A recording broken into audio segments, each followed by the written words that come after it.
Now, I've used it a little bit. As you can see, it's got a tiny bit of dirt now. I can still see the belt, though. Now we're going to check the bag. See what it's got. Already got some new dust.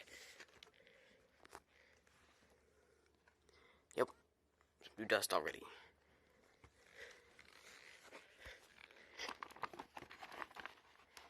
It's hard to do it one-handed. Very difficult to do one-handed. So, let's see what we got. Hold on for a second. There we go, that's what we got down in there.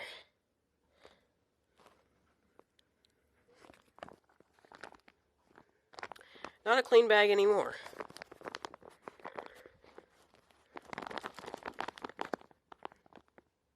Hey Sparky, I got a new vacuum. What do you think? You haven't seen it yet. Or what you'll think of the smell.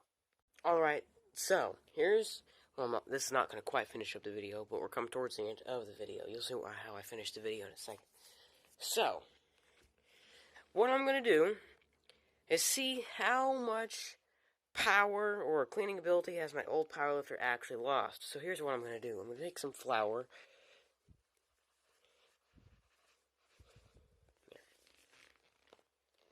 Well, not fine, but we'll rub it in there.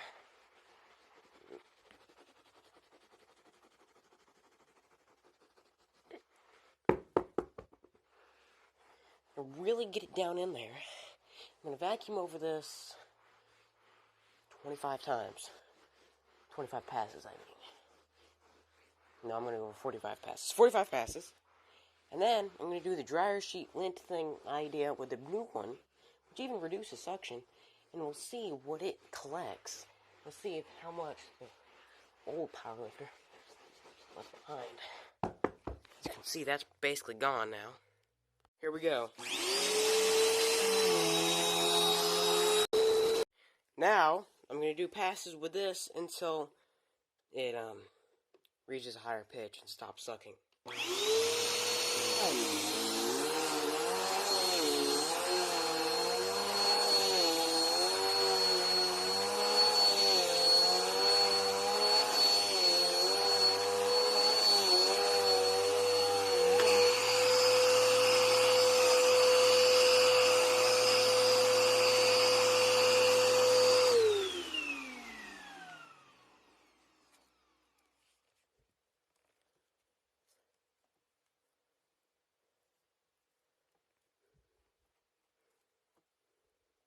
So yeah, the old one left behind quite a bit of flour.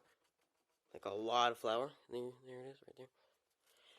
And it even got some hair, so... The new one performs better than the old one, obviously, but I still wanted just to see. So, we're going to change the belt. When these vacuums are brand new, they sit a long time with the belt stretched, and they don't work very well. Be really careful, because that time I messed up my old powerlifter the first time. Oh my gosh, the screws are nice and shiny.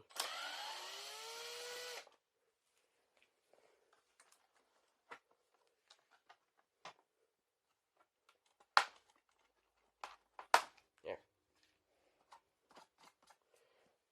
Look at that. See, this is what's broken on mine.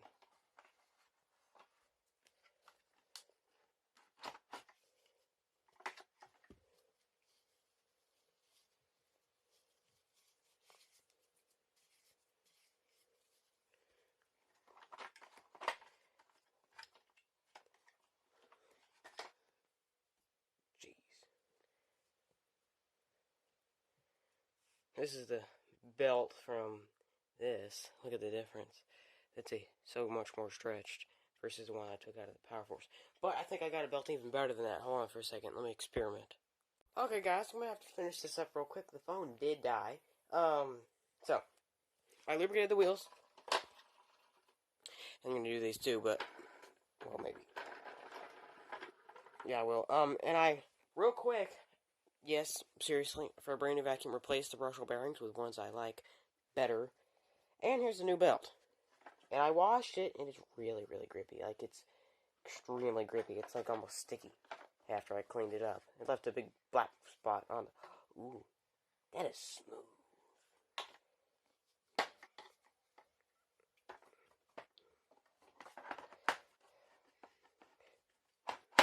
There we go.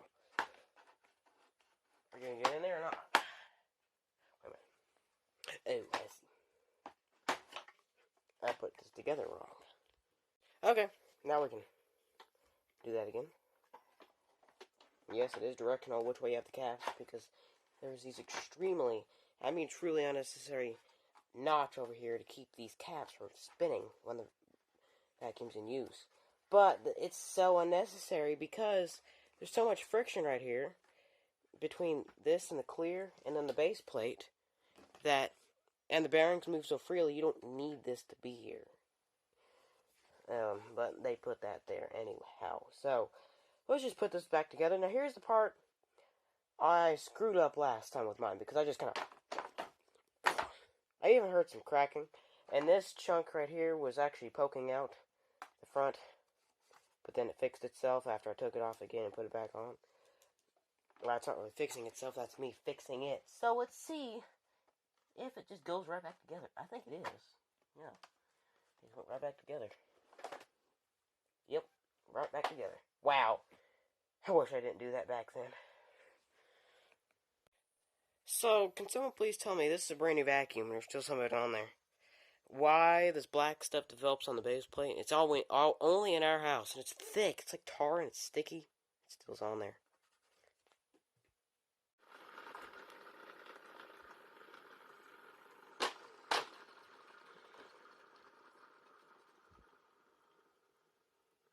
That's why it matters to lubricate your wheels. So let's try it out with the new belt. Oh, newer belt.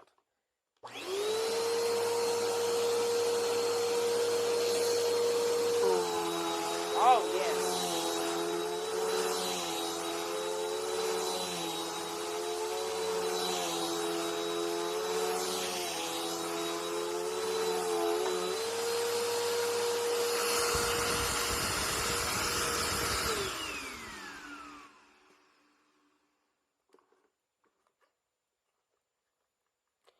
Bye, guys, and see you next time.